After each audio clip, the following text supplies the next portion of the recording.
part 2 of the Amy Lynn Bradley story and your first ever bonus episode. We are... Why smile? You I always... don't know, because I was about to throw in a whoop whoop, but Okay. I didn't want to interrupt you, but well, I did. yes, we're doing a bonus episode because I feel like the first part to this got cut off really abruptly, and that's because I'd been writing all day and I just had enough. I was like, I need to call it. I've been here for hours. I'm already over 5,000 words, which is usually what I write in one episode. So, and I was only halfway done. So I was like, I'm going to two-part it. But then after we recorded it, I was like, you know what? I'm just going to smash this out and we're going to do it as a bonus episode and then start fresh next week. Because I still feel guilty that I dropped two-parters in a row. Yeah. Yeah. And I wanted to get it done as well. Okay. So they can thank me because I just couldn't wait. No worries. Well, because it's bonus, we're not going to fuck around today. We're just going to get straight back into it. Okay. Well, basically, according to Royal Caribbean, security actually knocked on Yellow's door sometime between 7:30 and 8 a.m. Given that Ron Bradley didn't alert security that Amy was missing until around 7 a.m., there's no way security were knocking on Yellow's door at around 6 a.m. That's where we left off. And then we kind of just got some feedback about like what you thought was happening. I'm just going to swap over to my new script and we'll go from there. Ready? I'm ready. Okay. Tell me, darling. Tell me part 2, darling. Tell me part 2. So upon... Oh, what was that? What did I say? That's what you did. What did I do? Nothing. Okay. Upon hearing this information, Brad remembered bumping into Yellow that morning and how Yellow said to him, "I'm sorry to hear that your sister is missing," which now looking back, Yellow shouldn't have known that Amy was missing and as it hadn't been announced yet. I thought he said that to the dad. I thought the dad bumped into him and said, sorry about... No, it was Brad, the brother. Brad, okay. Yeah. Yeah, that's sus. What does he know? Yeah. So Brad mentioned this about Yellow, but Royal Caribbean argued that they were searching for Amy at the time and that word would have spread throughout the crew of a missing woman presumed overboard. So it's possible that he did know at the time. So Royal Caribbean are basically saying that about Yellow. Okay. By the time the ship docked back in port in Puerto Rico, the Bradleys still had no idea where Amy was and no answers. The cruise line would come out to say that they didn't believe there was foul play linked with the disappearance of Amy Lynn Bradley and that it was more than likely that Amy had fallen overboard and drowned. However, FBI investigators didn't believe that Amy had fallen overboard at all. The Coast Guard, Air and Sea Search team completed their 3-day search, but with no trace of Amy, the search was called off. During their onboard investigation, the FBI couldn't find any evidence to link Yellow to Amy's disappearance and he was not considered a suspect, but he was fired at the end of the cruise for fraternizing with passengers. Like dancing and getting too close? Yeah, I guess a little too close. Uh-huh. Yeah. Wow, and is that the end of that? That's the end of Yellow, basically. No way. Yeah. You're just gonna... That's it, yeah. So after the Rhapsody of the Seas disembarked their guests at the port in Puerto Rico, the Bradleys made the long, gut-wrenching journey home without Amy. Upon discovering the news that Amy was missing, their friends and family rallied around them. They decided that they needed to do something to get answers, and so they set up a hotline and a website in the hope that someone might come forward with information. With the phone hotline set up in their home, the Bradleys barely left it. They didn't want the chance of missing any phone calls coming in that might lead them to finding their only daughter. The walls were filled with photos of Amy, notes, and a map of the world. Friends and family were often around to help. 4 days after they returned home, a Spanish-speaking man called the hotline. The caller was a Puerto Rican who was studying to be a police officer. He'd just seen a news report on Amy's disappearance, and he realized that he had seen her just days before. So, okay, obviously they're back home, and he had seen her days before, he thinks, in the streets, not on the cruise, was he? In Puerto Rico. In Puerto Rico, so sorry. this is 4 days after they returned home. Yes, okay, yeah, Amy's I'm been with you. missing for about a week at this point. He tells the Bradleys that he believes he saw Amy being forced into a taxi by a man with a baseball cap at the terminal in San Juan, Puerto Rico, shortly after the cruise ship they were holidaying docked there on March 28th. It caught his eye because he felt like it looked like a policeman forcibly putting someone into a cop car. The woman he saw didn't appear happy and she looked disorientated. He thought that they looked like they were fighting. After hearing this, Ron Bradley phoned the FBI agents investigating Amy's case and gave him the witness details. With this new information, Ron and Brad made plans to go back to Curacao, and Ron's boss funded the search as well as put up a $250,000 reward money for any information that would lead to the safe return of Amy, and also another $50,000 reward that pinpointed her verifiable location. Within a few weeks, the Bradleys had hired private detectives to board the Rhapsody of the Seas undercover, but it turned up nothing. The FBI continued to look into Amy's background, but once again, there was nothing unusual that stood out to them, and they definitely ruled out the possibility of a suicide. Uh-huh. So what did they hire the undercover detectives for? What were they trying to find on the ship? I think just like if any staff were like talking about it, or just like anything that felt uncomfortable to them, like as a guest. So see if there was some sort of like underground kind like of drug, operation. not drug ring, sex ring or drug ring. Yeah, or just something like that stood out, but nothing stood out to them. Okay. The Bradleys still believe that Amy may have been drugged while drinking whatever drink she had with Yellow in the disco area on the morning of her disappearance. They believe that she may have been put in the staff elevator and sent to a lower level of the ship, possibly put into a laundry or a garbage hamper and smuggled off the cruise ship undetected. Ivor truly believes that Amy was targeted. They believe someone saw her board, kept an eye on her throughout the cruise, stole her photos from the board to use to show sex rings and like get like a bid, I'm assuming, like how much do you want for her? And upon reflection of their cruise, Ivor and Ron realized that the attention and interactions between Amy and the staff on board the Rhapsody of the Seas definitely leaned towards the side of unusual. They kept rethinking about the behaviors of the waiters that first night and how forward they had been to Amy. Yeah. I mean, who are someone that they just met on a ship the first night? Can we take you to a bar? That's not even on the ship. On April 17th, 1998, just 3 weeks after returning from their holiday from hell, the Bradleys put out a public plea for help, encouraging whoever had Amy to please let her go. They asked them to blindfold Amy and leave her somewhere safe at night. The Bradleys then wrote, "She doesn't know who you are and just wants to be with her family in her country. We will ask no questions. You will remain unknown. Please let Amy go." However, despite the pleas, the FBI inquiries and numerous media spotlights such as articles in newspapers, features on America's Most Wanted, Vanished, and The Dr. Phil Show yielded no progress in Amy's case or any clarifications regarding her vanishing. The situation took a turn when David Carmichael, an individual who happened to catch an episode of America's Most Wanted, immediately recognized Amy's photographs. Oh, so who's this guy? Or you're about to get into it? Yes. Okay. Promptly reaching out to the provided hotline, he recounted an incident from 5 months after Amy's initial disappearance. He and a friend with whom he shared scuba diving experiences were sunbathing on a beach in Curacao. On that day, they observed 3 individuals strolling along the shoreline, 2 men and a woman.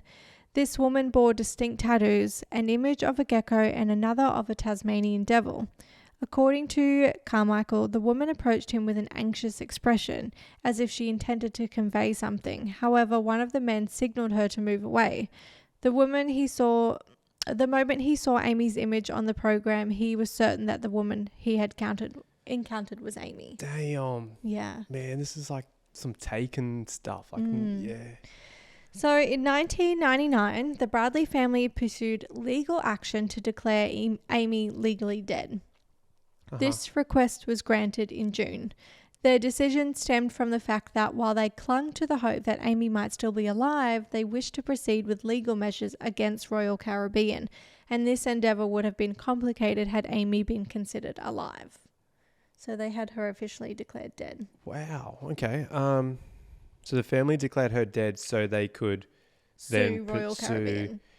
Okay, and what grounds are they trying to sue them on? Negligence? Yeah, so the Bradleys initiated a lawsuit against Royal Caribbean Cruises Limited, alleging negligence in security, defamation, and causing initial emotional distress.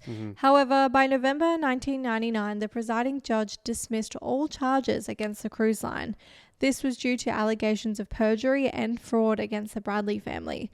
During the presentation of evidence, the Bradleys acknowledged only 3 witnesses who had seen Amy prior to her disappearance, all of whom claimed that she was under duress. However, they omitted the fact omitted the fact that they possessed around 100 reported sightings of Amy, apparently living independently on the island without any signs of coercion.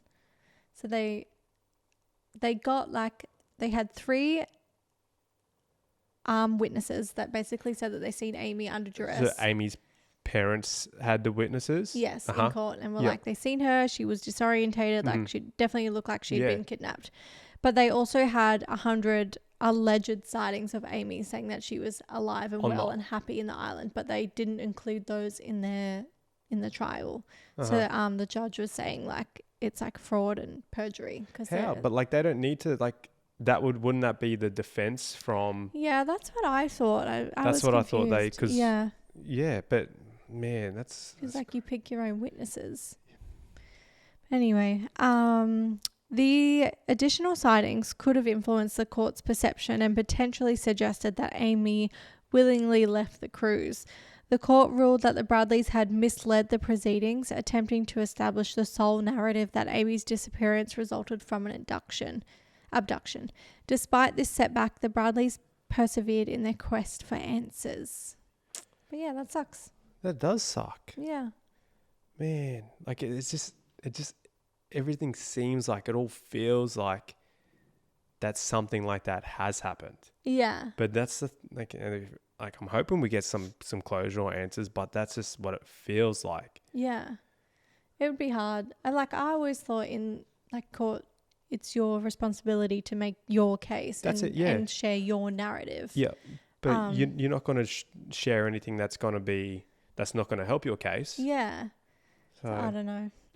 Maybe it counts as evidence, and so they have to present it. I don't know. Anyway, shortly after the trial concluded, a Curacao local reached out to the Bradleys with crucial information. A resident cook named Judith Margarita believed that Amy was being held captive within a secure housing complex guarded by heavily armed Colombian personnel. She described the complex as fortified with barbed wire. According to Judith, she frequently encountered Amy at a local grocery store and observed her engaging in workouts at a nearby gym. Amy was often seen with a man sporting long blonde hair, and he had a distinctive tattoo running down one arm. A particularly poignant detail was when Judith hummed a lullaby that Amy's mother used to sing to her as a baby. The Bradleys found Judith's account to be deeply convincing. However, authorities were less enthusiastic, informing the Bradleys that the information lacked concrete evidence of a crime. Given the sluggish progress of the FBI's investigation, this lead did not receive high priority. So they basically didn't take it seriously. Damn. So and the Bradleys couldn't... Is it Bradleys, is that last name? Yeah. They couldn't hire their own internal or private investigator to go in and try and do some like a recon mission, go in and get her out. You're getting better at this. Of course I am. I'm just thinking what I'll be doing. I'm getting my Liam Nelson on. Well, while deliberating on how to proceed with this newly acquired information, the Bradleys receive an email from an individual named Frank Jones. Claiming to be a former U.S. Army Special Forces officer, Frank mentioned his team, comprised of ex-Army Rangers and ex-Navy SEALs, and expressed his readiness to assist in Amy's rescue. Informed about Judith's revelations, Frank offered his services as a private investigator. He proposed assessing the situation on site and subsequently executing a covert mission to retrieve Amy. Damn, that's what we're talking about. Yeah. That's even if it is the case. What if... if it is her, or if it's just someone that everyone thinks is her, they go in and it's not. Yeah. So he asserted to the Bradleys that he had the skills to infiltrate and extract Amy.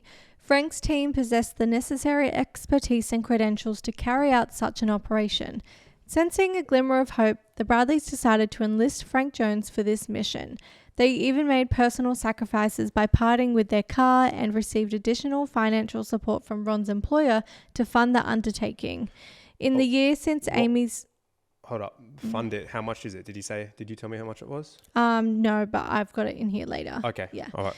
In the year since Amy's disappearance, the Bradleys and their unwavering belief in her survival navigated through a series of leads that ultimately led nowhere.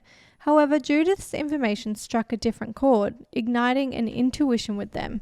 Despite the inherent risks, Frank Jones and his team embarked on a journey to Curacao, guided by Judith's provided details. Yeah, let's go, Frank. Yeah. Not long after, Frank Jones relayed a report to the Bradleys, expressing his conviction that Amy was indeed in a precarious situation and under close guard. An attempt to establish surveillance points based on the given information yielded a sighting of a vehicle believed to be operated by her captor, a man with long blonde hair and unique tattoos driving a dark green SUV.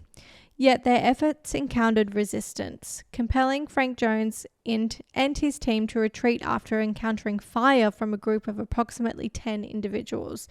Despite the danger, the knowledge that Amy was alive provided some comfort to the Bradleys. The following months became a formidable trial, with the Bradleys persistently grappling with the spectre of Amy's imminent danger. Their desire to dispatch Frank Jones back immediately was tempted by the grave risks involved, and they had to place their trust in him and his team. Over the ensuing months, Frank sent 2 more of his operatives to the area, providing regular updates to the Bradleys about Amy's whereabouts.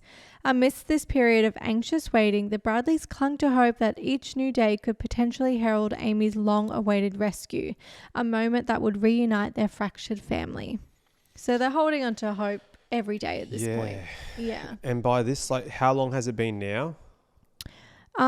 It's been a year. So this is within the first year. Yep. Yeah. And it doesn't take, from what I've seen, like in other things, it doesn't take that long to like wear someone down and like make them think that they have no option of ever getting out or trying to escape. About Amy? Yeah, Amy. Like if it is her, those people have obviously done some crazy things to her or brainwashed her into saying like, no, you don't.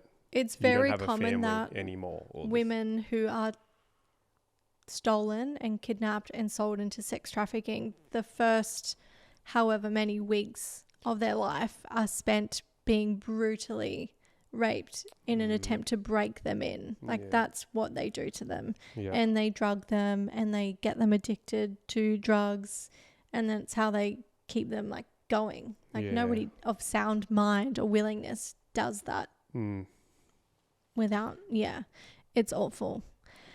So in 1999, there was another potential sighting of Amy in Curacao. A man not interested in any reward money, but rather driven by his conscience, came forward. He happened to be an American sailor who had stopped in Curacao and visited a brothel. In an activity he wasn't supposed to be engaged in, at the brothel he recounted approaching 2 women at a table.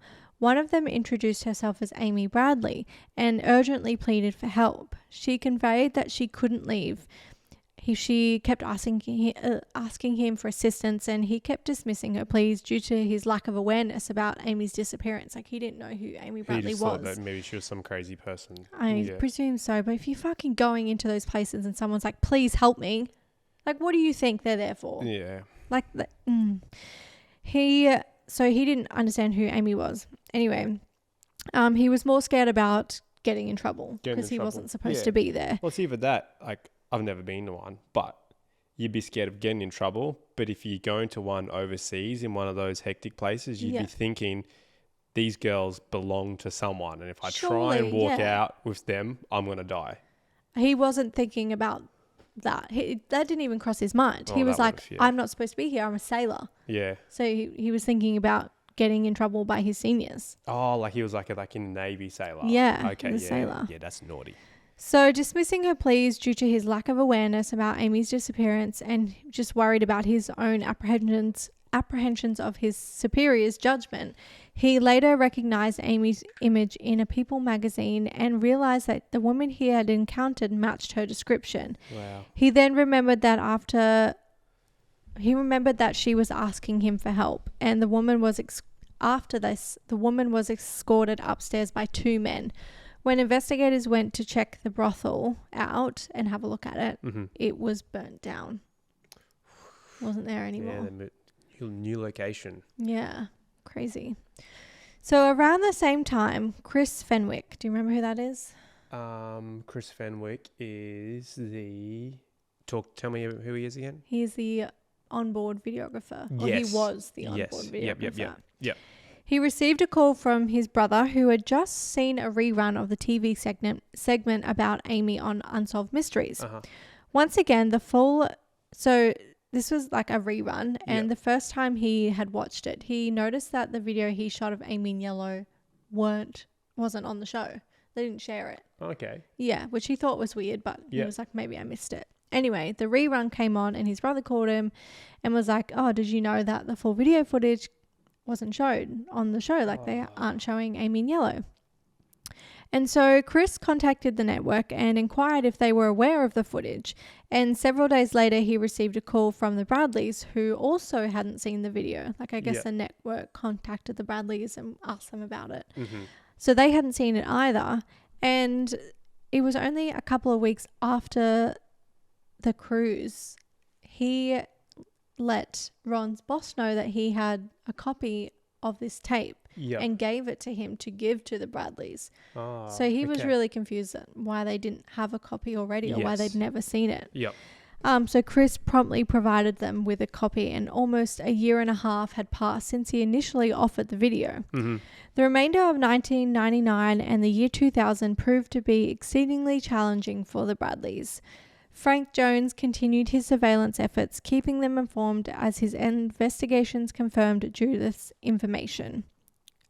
The validation of her account through ongoing surveillance and additional operatives incurred additional expenses for Ron and Ivor.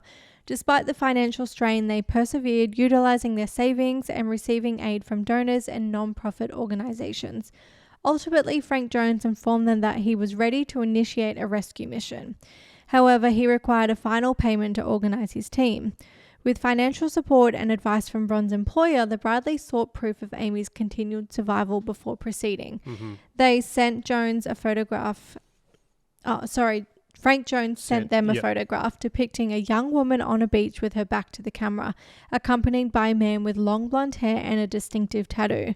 The woman was wearing a wide-brimmed hat concealing her face, but her tattoos were unmistakable. How were they? Do you know how they were communicating this stage? Was it mail? Send them letters?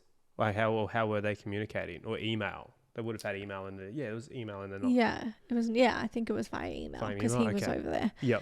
The photograph confirmed Amy's identity for them, instilling hope that her rescue was imminent. So they basically were like, we're going to pay you, give us proof. He sent them a photo. They were like, that's definitely Amy. You're good to go. Arrangements were made, the final payment was secured, and the Bradleys flew to Florida to await news from Frank Jones. With a private jet available, they could swiftly travel to Curacao upon receiving confirmation of Amy's rescue. Okay, so they went to Florida because from Florida they could get a private jet to there? Curacao, or is Florida and that place close? I think that's why. Okay. It was So while they awaited anxiously, they were informed that Frank Jones would call them when the rescue was successful. However, amidst these preparations, doubts began to emerge. In Curacao, one of Frank Jones's operatives, his name is Tim Bulkholes, but I'm just going to call him Tim because I don't know how to say his last name. He was a former Army Special Forces sniper, and he grew increasingly skeptical of Frank Jones's claims. Tim, stationed to watch their house where Amy was reportedly held, failed to observe any signs of her presence. The occupants of the house appeared to be ordinary people and nothing appeared suspicious. Eventually, Tim overheard Frank on the phone in a bar relaying information to the Bradleys that contradicted the reality he was witnessing. Oh, no. He realized that Frank was misleading them. So Frank had been saying that Amy had been spotted coming in and out of the house, and there was barbed wire and armed guards, and Tim's no, there isn't. So is Frank a fraud? I think Frank's a fraud. Fuck. But was he legit an ex-army? Yeah. So his story's his background's true. He wasn't just some random making it all up. He had a team of real people. Real people that had been hired. But he was just maybe just trying to get money out of. So Tim contacted the Bradleys, who were still in Florida awaiting word from Frank. He had to break the news that Frank had been dishonest. Some of the operatives who worked with Frank were unaware of the deception until that point. The Bradleys struggled to come to terms with this revelation. So the people he had hired were legit. Yeah. But they didn't know that they were looking for Amy Lynn Bradley. I'm not really sure what they thought that they were looking at, or whether they were just thinking that they were just doing surveillance and taking note. But they weren't aware that they were there for Amy Lynn Bradley. Wow. By this point, the Bradleys had expended around $24,000 of their own personal savings and over $180,000 from the Amy Bradley Fund at a non-profit organization dedicated to missing children. Whoa. Okay. Yeah. 20,000 of their own money. 24, and then 180,000 from an organization, like yeah, donations and things. Okay. Damn, that's a lot of money. All Yeah. for... It's not nothing, is it? Is it nothing? it's for nothing. Fuck. He scammed them. Upon discovering that the photo provided as proof was also fabricated, the Bradleys were devastated. The exploitation of their vulnerability as desperate parents was incomprehensible. John Izzard, who had been collaborating with Frank on this, Yeah. admitted to his involvement in the scheme. He acknowledged posing as the kidnapper wearing a blonde wig and orchestrating a staged photograph on the beach.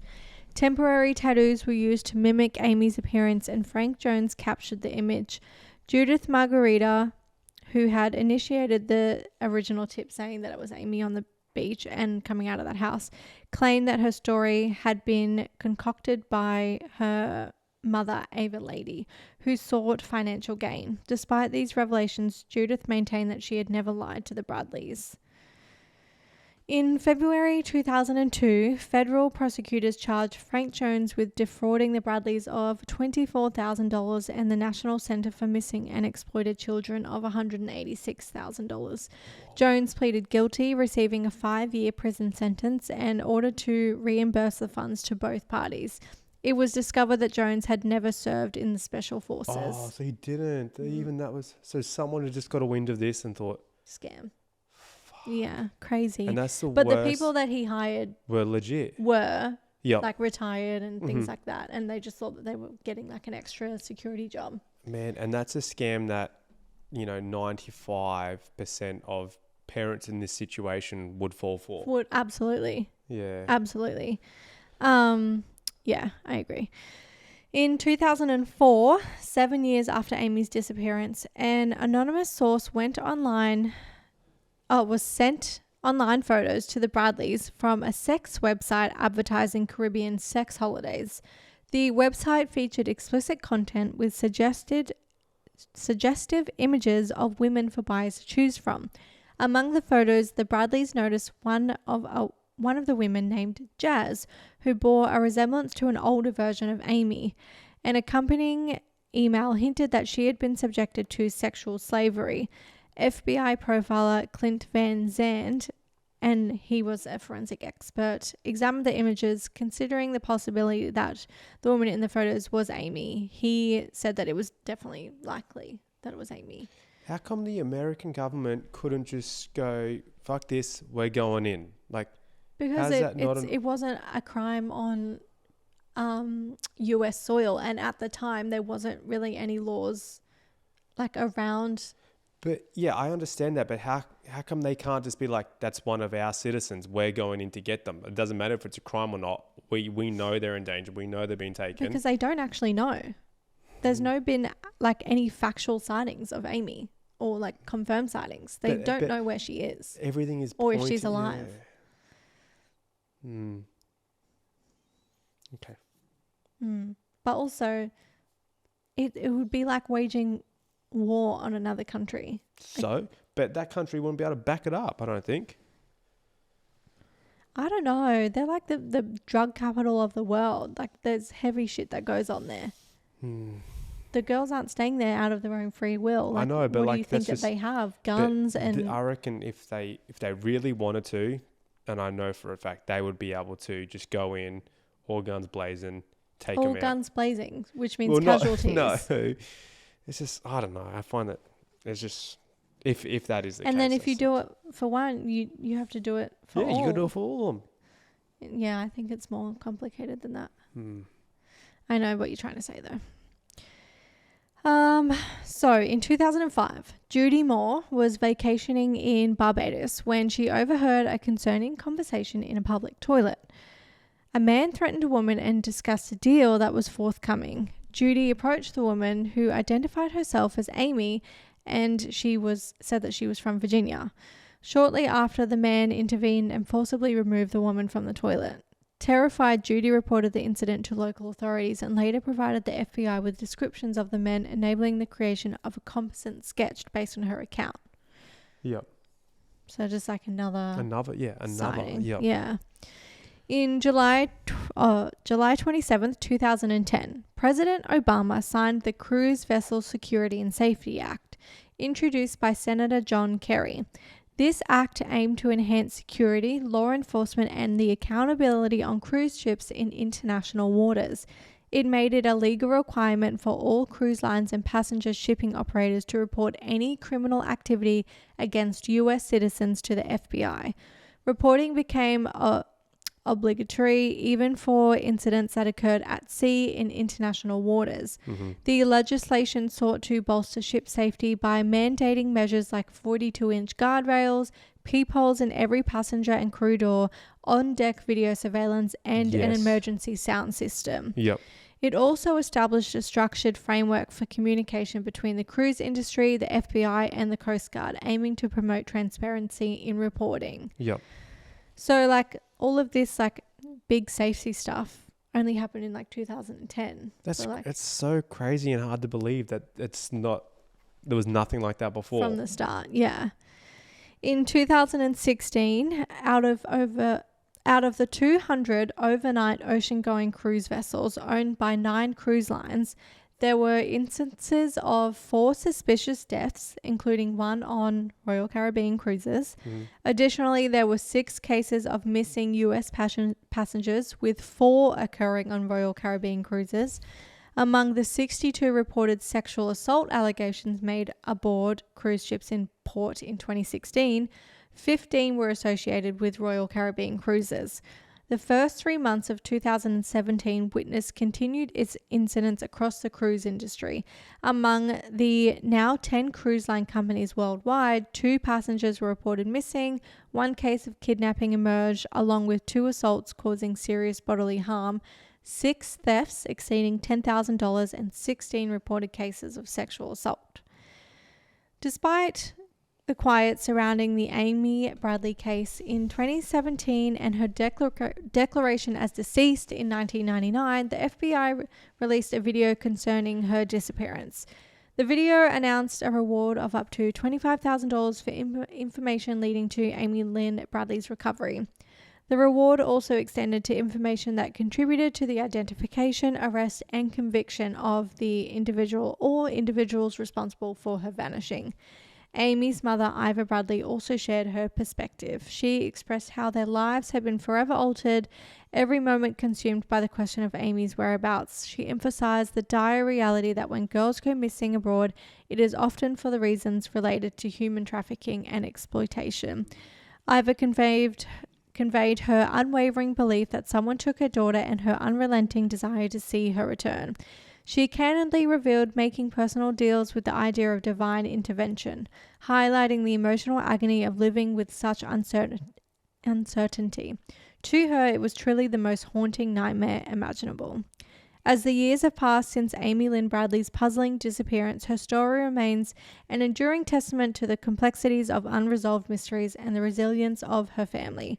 Despite the challenges they faced, Amy's loved ones persevered in their search, constantly seeking answers and never giving up on the hope of her return. The case has shed light on broader issues of safety and accountability within the cruise industry, prompting legislative changes to protect travelers. As of 2023, Amy's fate still remains unknown, a heart-rending reality that her family continues to grapple with.